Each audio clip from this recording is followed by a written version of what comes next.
hello guys आंनि त्रिशा मिनि ब्लगाव मोनसे भिडिअ लाना फैलायबाय माने मैया मोनसे भिडिअ होदोंमोन बे भिडिअनि मोनसे माबा दिनै हाबाया दिनै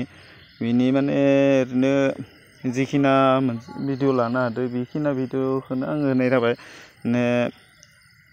गोबाङानो टाइम मोनस्लाबदिया आंनि फिसाजोआ स्कुल दंमोन स्कुलाव आङो लाना थांदोंमोन बेयाव माने एसे लेट जाबाय फैनाया ओमफ्राय जिखिना हायो बेखिना भिडिअखौ लानानैनो आं मोनसे ब्लग बानायबाय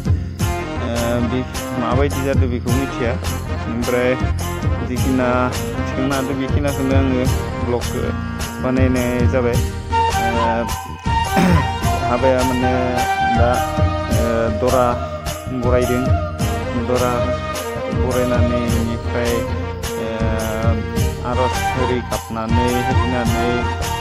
न'खरनि गासैखौबो खुलुमनाय होनाय माबा खालामनानै उनाव खैनाखौ बिदाय होनाय जागोन बेहाय जिखिना हायो बेखिनि भिडिअखौनो होनाय जादों आङो